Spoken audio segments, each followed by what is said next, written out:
السلام علیکم ورحمۃ اللہ وبرکاتہ۔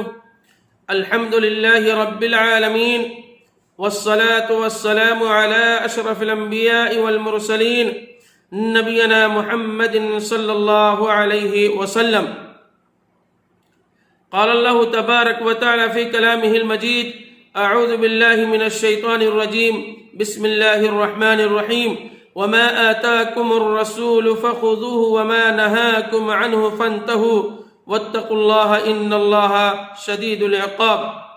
محترم سامعین و ناظرین کرام اور اسلامی بھائیوں، آج اس ویڈیو کے اندر انشاءاللہ ہم آپ کو بتلائیں گے نبی کریم صلی اللہ علیہ وسلم کی اتباع، یعنی اتباع رسول صلی اللہ علیہ وسلم کی حقیقت کیا ہے۔ اہل ایمان پر رسول اکرم صلی اللہ علیہ وسلم کی اتباع واجب ہے۔ اللہ رب العالمین نے فرمایا قرآن مجید کے اندر، سورۃ الحشر کے اندر آیت نمبر 7 کے اندر ذکر فرمایا: وما آتاکم الرسول، جو کچھ تمہیں رسول دے دے اسے لے لو، اور جس چیز سے تمہیں منع کر دے اس چیز سے رک جاؤ۔ اطاعت رسول صلی اللہ علیہ وسلم کے معاملے میں اللہ سے ڈرتے رہو، بے شک اللہ رب العالمین سخت سزا دینے والا ہے۔ یعنی اللہ رب العالمین کی پکڑ بڑا قوی اور مضبوط ہے۔ ہمیں اور آپ کو ہر حالت میں تاجدار مدینہ جناب محمد رسول اللہ صلی اللہ علیہ وسلم کی اتباع کرنا کیا ہے؟ ضروری ہے۔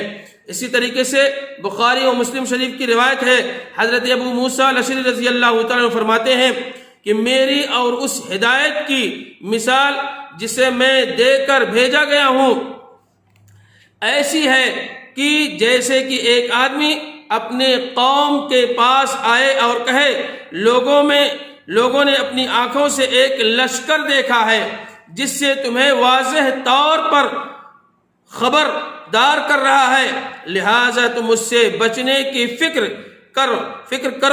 قوم کے کچھ لوگوں نے اس کی بات کو مان لیے اور راتوں رات چپکے سے فرصت کے لمحات میں گھر سے نکل گئے، اور دوسرے لوگوں نے اس کو جھٹلا دیا اور گھروں میں پڑے رہے، غفلت سے پڑے رہے۔ صبح کے وقت انہیں لشکر نے آ کر کے گھیر لیا اور انہیں ہلاک و برباد کر دیا اور ان کی نسل کو ختم کر دیا۔ یہ مثال میری اور مجھ پر نازل کیے گئے حق کی پیروی کرنے والوں کی طرح ہے، اور اسی طریقے سے نہ کرنے والوں جس کو حق میں لے کر کے آیا ہوں اس کے جھٹلانے والوں لوگوں کی طرح ہے۔ اسی طریقے سے اللہ کے نبی علیہ السلام نے ارشاد فرمایا، سورہ نساء کی آیت نمبر 80 کے اندر فرمایا: من یطع الرسول فقد اطاع اللہ ومن تولی فما ارسلناک علیہم حفیظا۔ جس نے رسول کی اطاعت کی اس نے دراصل اللہ کی اطاعت کی، یعنی اللہ کے نبی علیہ السلام کی اطاعت کرنا، جس نے اللہ تبارک تعالیٰ کی بھی اطاعت کی اور جس نے رسول کی نافرمانی کی، گویا کہ اس نے اللہ کی بھی نافرمانی کی۔ اور حضرت ابو ہریرہ رضی اللہ تعالیٰ عنہ فرماتے ہیں: من اطاعنی فقد اطاع اللہ ومن یعصنی فقد عصى اللہ ومن یطع الامیر فقد اطاعنی ومن یعص الامیر فقد عصانی۔ رواہ مسلم شریف کی یہ روایت ہے۔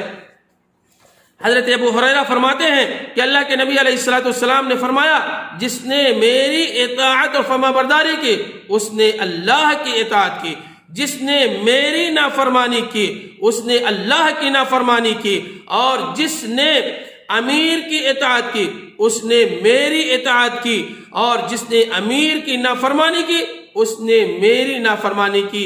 رواہ مسلم شریف کی یہ روایت ہے۔ اسی طریقے سے اللہ کے نبی علیہ السلام نے فرمایا، اس حدیث کے راوی ہیں حضرت ابو ہریرہ فرماتے ہیں: کل امتی يدخلون الجنہ الا من ابا۔ قالوا یا رسول اللہ ومن یابا؟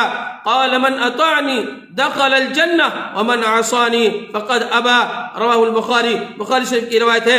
اور اس حدیث کے راوی ہیں حضرت ابو ہریرہ رضی اللہ تعالیٰ عنہ فرماتے ہیں کہ اللہ کے نبی علیہ السلام نے فرمایا: کل امتی يدخلون الجنہ، میری امت کا ہر فرد، ہر آدمی جنت میں جانا چاہتا ہے، الا من ابا، مگر کچھ ایسے لوگ بھی ہیں جو جنت میں جانے سے انکار کرتے ہیں۔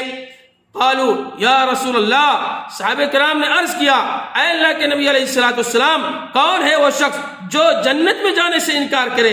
اللہ کے نبی علیہ السلام نے فرمایا من اطاعنی دخل الجنہ، جس نے میری اطاعت اور فرما برداری کی وہ جنت کے اندر داخل ہوگا۔ ومن عصانی فقد ابا، جو شخص میری نافرمانی کرے گا، میری اطاعت اور فرما برداری نہیں کرے گا اور میرے بتائے ہوئے طریقے پر نہیں چلے گا، وہ جہنم کے اندر جائے گا۔ تو ہے یہ من اطاعنی دخل الجنہ کے تحت، یعنی ہم اور آپ اللہ اور اس کے رسول کی اطاعت اور فرما برداری کریں تاکہ جنت کے اندر داخل ہو جائیں۔ اسی طریقے سے اللہ رب العالمین نے قرآن مجید کے اندر سورۃ الاحزاب آیت نمبر 71 کے اندر ذکر فرمایا وَمَن يُطِعِ اللَّهَ وَرَسُولَهُ فَقَدْ فَازَ فَوْزًا عَظِيمًا، جس شخص نے اللہ اور اس کے رسول کی اطاعت کر لی، اس کی فرما برداری کر لی، وہی شخص کامیاب اور کامران ہو گیا۔ دنیا کے اندر بھی کامیابی مل جائے گی اور آخرت کے اندر بھی کامیابی اور کامرانی اسے مل جائے گی۔ اللہ رب العالمین نے قرآن مجید کے اندر سورہ نساء کے اندر آیت نمبر 13 اور آیت نمبر 14 کے اندر ذکر فرمایا وَمَن يُطِعِ اللَّهَ وَرَسُولَهُ يُدْخِلْهُ جَنَّاتٍ تَجْرِي مِن تَحْتِهَا الْأَنْهَارُ خَالِدِينَ فِيهَا وَذَلِكَ الْفَوْزُ الْعَظِيمُ، جو اللہ اور اس کے رسول کی اور صلی اللہ علیہ وسلم کی فرما برداری کرے گا اسے اللہ تبارک تعالیٰ جنت میں داخل فرمائے گا، جس کے نیچے نہریں بہ رہی ہوں گی، جس میں وہ ہمیشہ ہمیشہ رہیں گے اور ان کے لیے بہت بڑی کامیابی اور کامرانی ہوگی۔ یعنی گویا اللہ کی اطاعت اور تاجدار مدینہ جناب محمد رسول اللہ صلی اللہ علیہ وسلم کی اطاعت اور فرما برداری جنت میں جانے کا سبب ہے، جنت میں داخل ہو جائیں گے۔ اور جو شخص اللہ اور اس کے رسول کی نافرمانی کرے گا، اللہ نے فرمایا اگلی آیت کے اندر وَمَن يَعْصِ اللَّهَ وَرَسُولَهُ وَيَتَعَدَّ حُدُودَهُ يُدْخِلْهُ نَارًا خَالِدًا فِيهَا وَلَهُ عَذَابٌ مُهِينٌ، جو شخص اللہ تعالیٰ کی اور اس کے رسول جناب محمد رسول اللہ صلی اللہ علیہ وسلم کی نافرمانی کرے اور اس کی مقررہ حدودوں سے آگے نکل جائے، وہ جہنم میں داخل کیا جائے گا، وہ جہنم میں جائے گا جس میں وہ ہمیشہ ہمیشہ رہے گا۔ تو کہنے کا مقصد ہے کہ ہمیں اور آپ کو اللہ اور اس کے رسول صلی اللہ علیہ وسلم کی اطاعت اور فرما برداری کریں تاکہ دنیا کے اندر بھی کامیابی ملے اور آخرت کے اندر بھی کامیابی اور کامرانی ملے۔ ہم اور آپ ہر انسان اپنی زندگی کا آئیڈیل اور نمونہ بنا لے تاجدار مدینہ جناب محمد رسول اللہ صلی اللہ علیہ وسلم کی زندگی کو، ان کے قول، فعل، تقریر، عمل، صفت، ان ساری چیزوں پر عمل کرے، تب تو اسے کامیابی اور کامرانی ملے گی۔ اللہ رب العالمین سے دعا ہے الہ العالمین ہم تمام مسلمان بھائیوں کو اتباع رسول صلی اللہ علیہ وسلم کی حقیقت پر عمل کرنے کی توفیق عطا فرما۔ الہ العالمین ہمیں اور تمام لوگوں کو تاجدار مدینہ جناب محمد رسول اللہ صلی اللہ علیہ وسلم کی سنت کے مطابق عمل کرنے کی توفیق عطا فرما، آمین یا رب العالمین۔ السلام علیکم ورحمۃ اللہ وبرکاتہ۔